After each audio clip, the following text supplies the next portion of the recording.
Il y a de cela 4 ans, j'ai commis l'une des plus grosses erreurs de ma carrière qui m'a coûté plus de 250 000 €. Et c'était notamment lors de la mise en production d'une fonctionnalité du site easytraining.fr que vous connaissez très bien. C'était notamment lié à une cyberattaque dont nous avons été victimes juste après avoir réalisé la mise en production. Et je tenais en effet à faire une formation pour vous expliquer notamment comment est-ce que j'aurais pu éviter cette erreur. Mais rembobinons et revenons sur le déroulé des événements. Nous avions développé une fonctionnalité en interne, notamment pour permettre le paiement via PayPal, etc., l'intégration à l'API. Et j'ai ensuite lancé la mise en production via une pipeline CI/CD.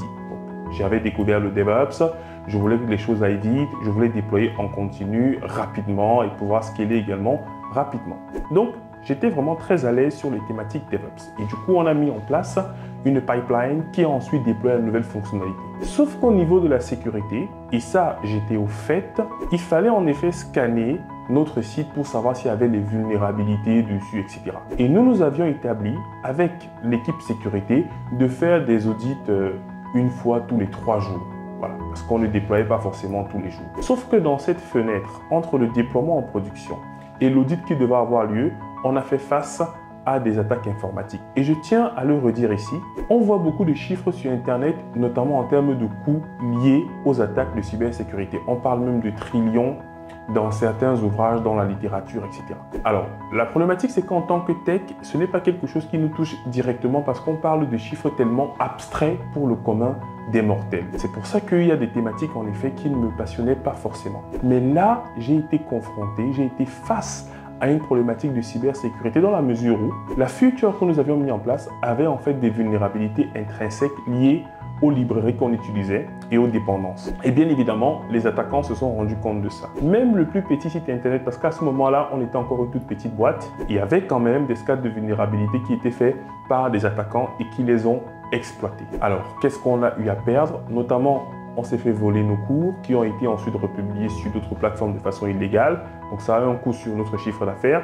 Les comptes des apprenants ont été volés. Ensuite, les abonnements que les gens avaient, du coup les pirates ont résilié l'ensemble de ces abonnements-là. Bref, c'était une semaine noire. J'ai failli tout abandonner, laisser complètement tomber le projet Easy Training, mais je me suis ressaisi et j'ai décidé en effet de mettre la sécurité au cœur de notre processus de développement. C'est notamment ce qui m'a amené à travailler sur les thématiques DevSecOps afin de garantir la cohérence, la sécurité et également la résilience de nos applications lorsqu'on les déploie en production. Donc, je ne veux pas faire une énième démonstration pour expliquer la pertinence de la sécurité, mais maintenant, c'est devenu l'affaire de tous. Parce qu'avec l'adoption du cloud et du DevOps, on déploie beaucoup plus fréquemment. Et donc, toute personne du service informatique est impliquée dans la sécurité.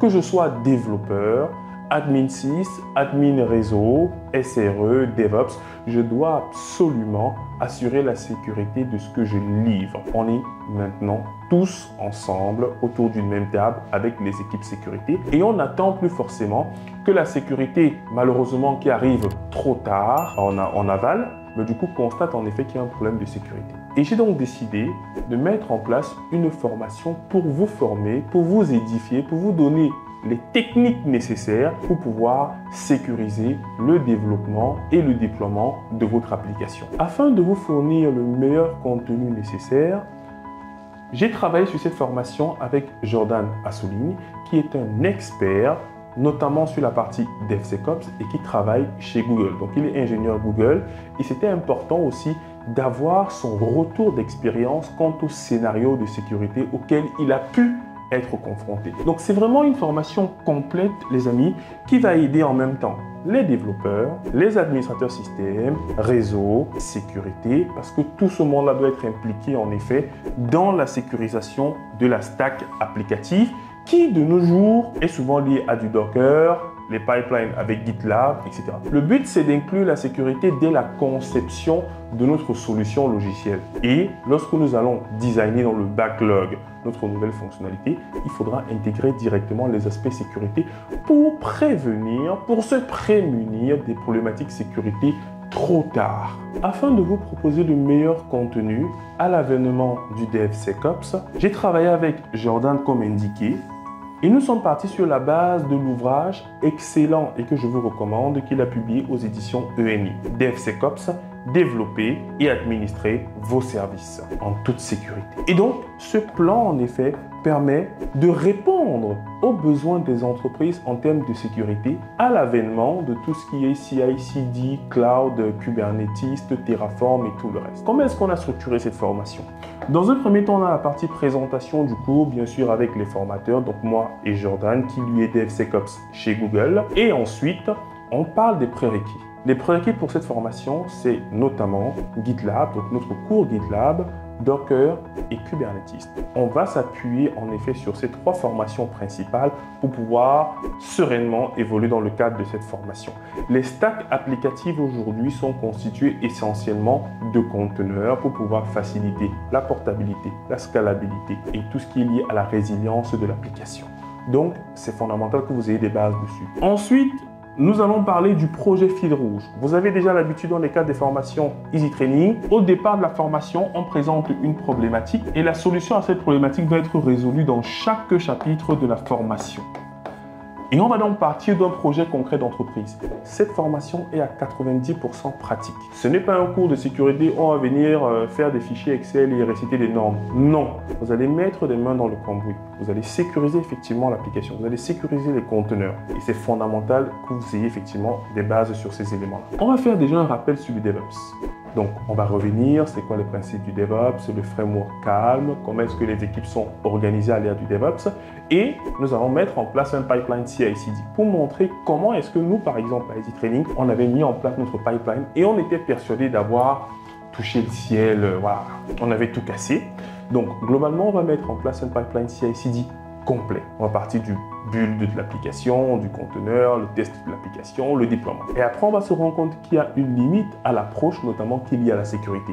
En effet, notre roue de l'infini du DevOps va être modifiée, on va la faire évoluer pour y intégrer maintenant des éléments sécurité, c'est-à-dire le scanning de code, le link de code, les tests de type SCA, SAST, DAST, bref, c'est les termes sur lesquels on reviendra et qui nous permettront en effet de scanner les vulnérabilités de nos librairies, mais aussi de notre application en continu pour se prémunir, comme je le disais, des détections de vulnérabilités trop tard, comme nous avions été victimes chez Easy Training. Donc, on va faire une introduction au DevSecOps. On va voir quelles sont les clés pour réussir l'adoption du DevSecOps en entreprise. Et on parlera notamment des Security Champions, qui sont des ingénieurs sécurité qui vont maintenant intégrer les équipes techniques afin de les aider lors de la conception à évaluer déjà les risques liés à la solution qu'ils sont en train de développer. Ensuite, on verra comment sécuriser notre applicatif. Et dans cet exemple, on utilisera notre projet fil rouge qui est en fait le projet Student List, une application qui constitue d'un front-end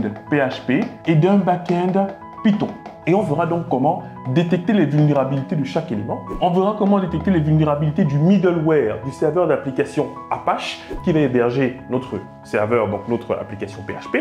Et on fera également la même chose pour Python. Le but sera en effet de créer une pipeline la plus complète possible qui intègre en effet les éléments sécurité à chaque niveau pour garantir la qualité, la compliance, la sécurité, la conformité de notre application que nous allons produire. Donc, on va voir comment sécuriser déjà l'application. Ensuite, on va passer sur les couches un peu plus basses.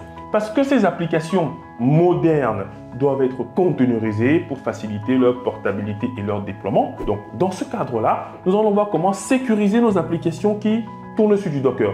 Donc, au fur et à mesure, on va aller sur les couches de plus en plus basses. On a commencé sur l'application. L'application a été containerisée. Donc, maintenant, il faut qu'on sécurise directement le conteneur, les images Docker. Donc, sécurité sur Docker. Ensuite, comme le conteneur va finalement être déployé sur un cluster Kubernetes pour orchestrer à l'échelle, il faut également qu'on voie comment sécuriser nos applications lorsqu'elles tournent sur Kubernetes. Sécuriser l'application, l'écriture des manifestes de déploiement, mais aussi le cluster en lui-même. Et ce sera la même chose pour Docker, parce qu'on va déjà sécuriser l'application, l'image en elle-même, mais aussi l'infrastructure de production.